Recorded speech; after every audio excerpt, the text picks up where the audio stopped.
ನೋಡಿ, ನಮ್ಮ ಭಾರತ ದೇಶದಲ್ಲಿ ಒಂದು ಕಾನೂನಿದೆ, ದ ರಿಲಿಜಿಯಸ್ ಎಂಡೋಮೆಂಟ್ ಆಕ್ಟ್ 1863 ಅಂತ.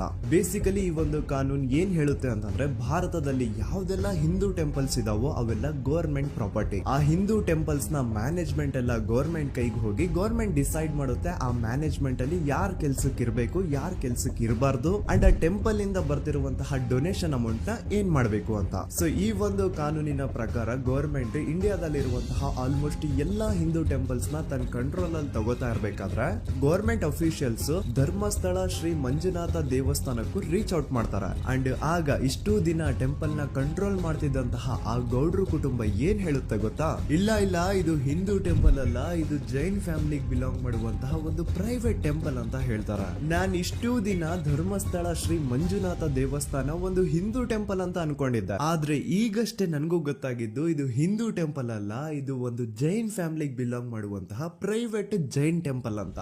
ಸೊ ಹೀಗಾಗಿ ಗವರ್ಮೆಂಟ್ ಅಫಿಷಿಯಲ್ಸ್ ಏನೂ ಮಾಡಕ್ಕಾಗದೆ ಇವತ್ತಿನವರೆಗೂ ಈ ಒಂದು ಧರ್ಮಸ್ಥಳ ಶ್ರೀ ಮಂಜುನಾಥ ದೇವಸ್ಥಾನನ ಒಂದು ಪ್ರೈವೇಟ್ ಟ್ರಸ್ಟ್ ನಡೆಸ್ಕೊಂಡು ಹೋಗ್ತಿದೆ. ಅಂಡ್ ಆ ಪ್ರೈವೇಟ್ ಟ್ರಸ್ಟ್ ನ ಓನರ್ ಯಾರು, ಅದೇ ಗೌಡ್ರು ಕುಟುಂಬ.